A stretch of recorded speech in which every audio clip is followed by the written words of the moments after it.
श्रोतेहो नमस्कार. कुटुंब स्वास्थ्य या कार्यक्रमाच्या आजच्या भागात आपलं मनःपूर्वक स्वागत.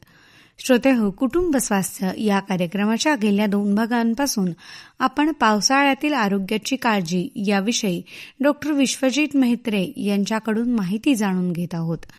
आजच्याही कार्यक्रमात आपण याच विषयी सरांकडून आणखी काही माहिती जाणून घेणार आहोत. तेव्हा ऐकूया पावसाळ्यातील आरोग्याची काळजी याविषयी डॉक्टर विश्वजित मेहत्रे यांची मुलाखत.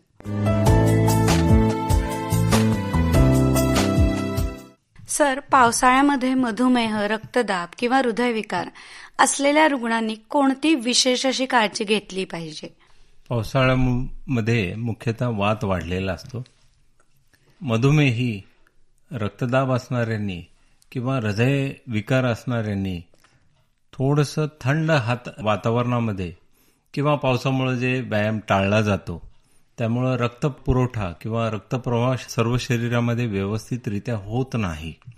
त्यामुळं घरच्या घरी हलका व्यायाम करणं, मीठ साखरेचं प्रमाण कमी ठेवणं, तसंच थंडीपासून शरीराचा बचाव आणि पावसापासून सुद्धा बचाव केला जेणेकरून त्वचाही थंड राहणार नाही आणि रक्तदाब, मधुमेह यासारखे विकारांसाठी हे प्रतिबंधात्मक ठरू शकतं.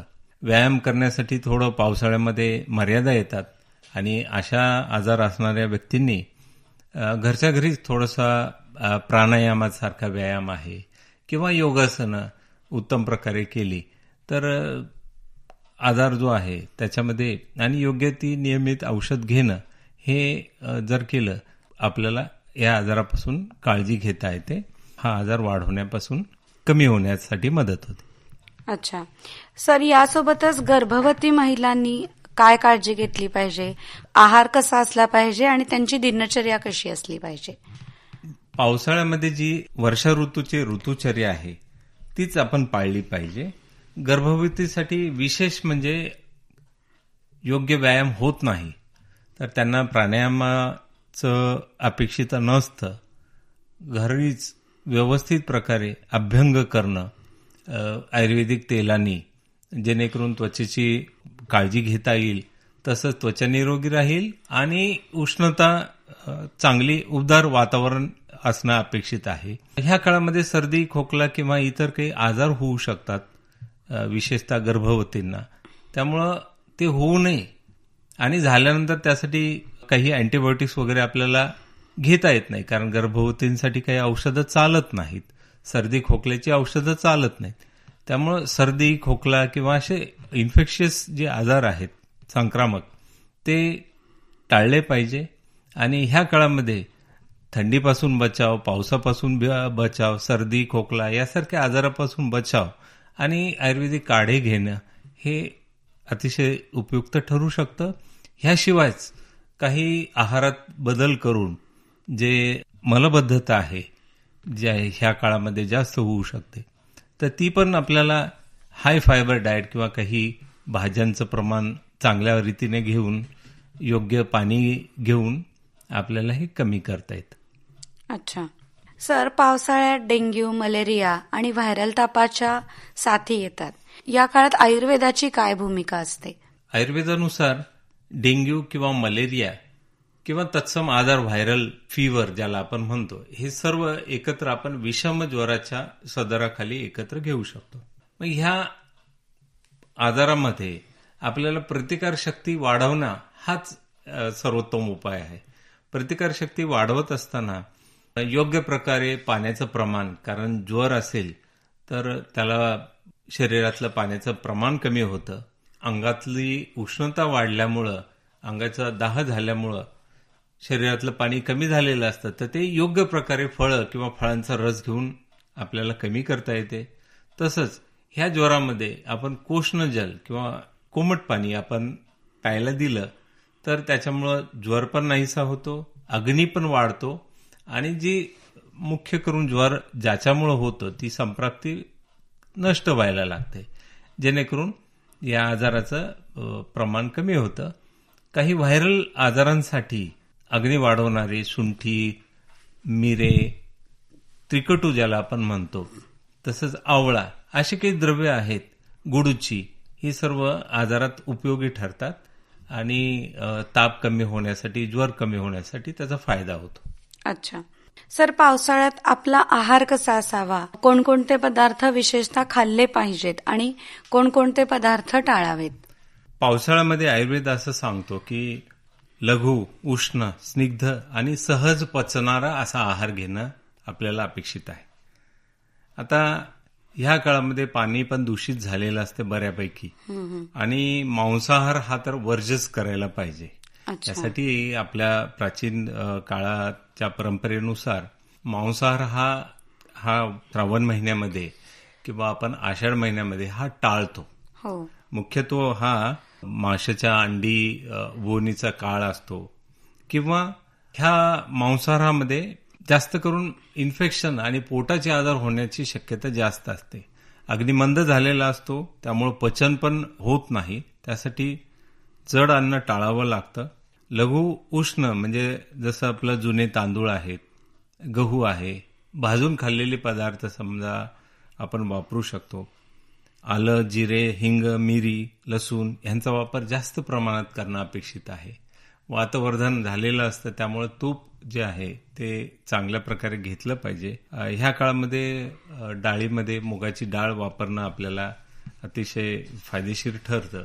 शक्यतो नॉनव्हेज किंवा मांसाहार, तळलेले पदार्थ, फास्ट फूड, त्यानंतर बाहेरील शिळे अन्न, बाहेरील पदार्थ, आईस्क्रीम, थंड पेय आणि काही स्वच्छतेची खात्री नसल्यास असे काही खाण्याचे पदार्थ आहेत हे टाळावे शक्यतो. अच्छा सर, यासोबतच पावसाळ्यात पिण्याच्या पाण्याबाबत आयुर्वेद काय सांगतो? पिण्याच्या पाण्याबाबत आयुर्वेद असं सांगतो की उकळून सुखोष्ण किंवा कोमट असलेले हे पाणी सर्वात योग्य ठरेल. कारण अग्निमंद झालेला असतो, तर अग्निवर्धनासाठी हा अतिशय महत्वाचा आहे. आवश्यकतेनुसार त्याच्यामध्ये जिरे, सुंठ किंवा धने घालून उकळून जर घेतलं तर पचन होण्यासाठी सुद्धा मदत होते. साधारणतः बद्धकोष्ठता सुद्धा त्याच्याने कमी होते.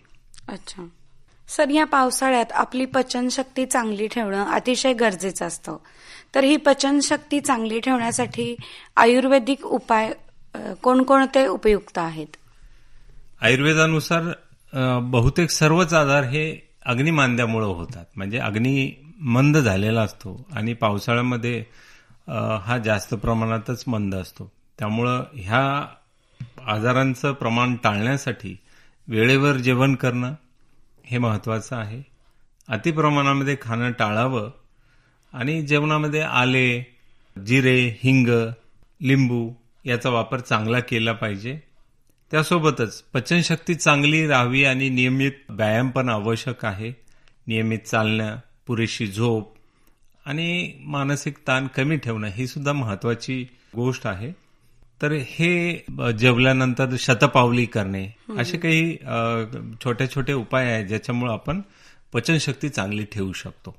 सर, पावसाळ्यात झोपेचे योग्य वेळापत्रक आणि दुपारची झोप याबाबत आयुर्वेद काय सांगतो? दुपारची झोप ही त्याला दिवा स्वाप म्हणतात. आयुर्वेदानुसार ते अपेक्षित नाहीये. दिवसा झोपल्यानंतर पित्ताचा प्रकोप आणि वाताचा प्रकोप होतो. आयुर्वेदानुसार ह्या काळामध्ये वातप्रकोप झालेलाच असतो. त्यामुळे दिवसा झोपणे हा प्रकार हा आयुर्वेदाला मान्यच नाही. अच्छा. तर झोप जी आहे ती योग्य आणि शांत आणि नियमित आणि रात्रीच्या वेळी झाली पाहिजे. जरी पावसाळा असेल तरी ती कमीत कमी 6 तास एक साधारण मध्यमवयीन व्यक्तींसाठी किंवा 6 ते 7 तास झोप ही आवश्यक आहे. जेणेकरून व्यवस्थित झोप न झाल्यामुळं किंवा निद्रानाशामुळे जे होणारे आजार आहेत ते ह्या काळामध्ये होणार नाहीत आणि वातप्रकोप वाढणार नाही याची आपल्याला काळजी घेता येईल. सर, खूपसे लोक ऑफिसमध्ये दिवसभर बसून काम करतात, तर या व्यक्तींनी पावसाळ्यात कोणती काळजी घ्यायला पाहिजे? दिवसभर बसून काम करणाऱ्यांना सेडेंटरी किंवा बैठी जीवनशैलीचे जे काही आजार होण्याची शक्यता आहे किंवा ज्याला पूर्वीपासूनच मधुमेहासारखा, स्थौल्यासारखा आजार आहे आणि व्यायाम कमी प्रमाणामध्ये होतो काही कारणांमुळे, तर ह्यांच्यासाठी जीवनशैलीमध्ये बदल करणं, जेव्हा शक्य असेल तेव्हा योग्य प्रकारचा व्यायाम करणं कार्यालयीन कामकाज झाल्यानंतर किंवा तेलकट तळलेलं प्रमाण किंवा जास्त कॅलरीफिक इंटेक आपण ज्याला म्हणतो किंवा अभिसंधी गुरू पदार्थ आपण टाळणं अपेक्षित आहे. हलकं अन्न खाणं, तळलेलं जड अन्न टाळणं, जेणेकरून वजन वाढणार नाही आणि बैठे व्यवसाय किंवा बैठे काम केल्यामुळं जी आपली शरीराची गरज आहे ती कमी प्रमाणात होते. तर ती कमी प्रमाणातच खाऊन किंवा योग्य मात्रे जेवण करून अग्नी पण चांगला राहील आणि शरीर पण निरोगी राहण्यास मदत होते. त्यामुळे अल्प प्रमाणामध्ये जेवण करणं किंवा अल्प मात्रेत आणि अग्नी वाढवणारं अन्न हे घेणं ह्या काळामध्ये संयुक्तिक राहील. अच्छा सर, पावसाळ्यात वारंवार अँटीबायोटिक्स घेण्याच्या ऐवजी आयुर्वेदिक उपचार कधी आणि कसे उपयुक्त ठरतात? पावसाळ्यामध्ये सर्दी, खोकला किंवा न्यूमोनिया सारखे काही आजार होतात किंवा ढगाळ वातावरणामध्ये थोडंसंही आजार झाला, पावसात भिजलात तर सर्दी, खोकला किंवा दमा असे आजार बळावतात आणि हे आजार हे संक्रामक असल्यामुळं एका व्यक्तीपासून दुसऱ्या व्यक्तीला किंवा घरात राहणाऱ्या सर्वच व्यक्तीला होण्याची शक्यता दाट असते आणि ॲलर्जीचं प्रमाण सुद्धा खूप ह्या काळामध्ये आपल्याला दिसतं. विशेष करून श्वसनाचे आजार होण्याचं प्रमाण जास्त असतं.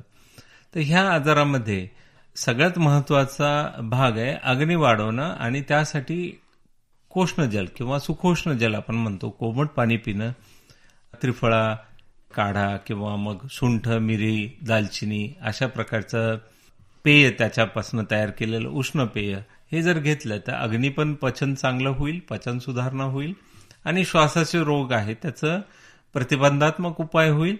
नेहमी अँटीबायोटिक्स घेतल्यामुळे जो रेजिस्टन्स निर्माण होतो त्याच्या विरोधामध्ये चांगली प्रतिकारशक्ती वाढवण्यासाठी तुळशी, हरिद्रा किंवा हळद, आले, सुंठ, मिरी ह्यांचा काढा सगळ्यात उत्तम ठरेल. अच्छा सर, मुलाखतीच्या शेवटाकडे जाताना आपण आपल्या प्रेक्षकांसाठी पावसाळ्यात निरोगी राहण्यासाठी कोणता महत्वाचा संदेश द्याल? पावसाळ्यामध्ये एकच संदेश माझा सर्वांना आहे की पावसाळ्यात जी ऋतुचर्या आहे वर्षा ऋतूची ती पाळायला पाहिजे. पाणी उकळलेलं प्या, ताजे गरम व सकस अन्न खा, षड्रसात्मक आपण मधुर, आम्ल, लवण, कटू, तिक्त कषाय यांचा वापर योग्य प्रमाणात करावा. स्वच्छता राखा, नियमित योग व प्राणायाम करा आणि कोणताही त्रास झाल्यास तज्ज्ञ चिकित्सकांचा सल्ला घ्या. कारण वर्षा ऋतूमध्ये ऋतुचर्या पाळली तरच तो आजारांचा प्रतिबंध ठरतो आणि प्रतिबंध हाच सर्वोत्तम उपचार आहे. सर, आज तुम्ही आकाशवाणीच्या स्टुडिओत आलात आणि पावसाळ्यातील आरोग्याची काळजी याविषयी इतकी छान माहिती सांगितली त्याबद्दल आपले मनपूर्वक आभार. धन्यवाद.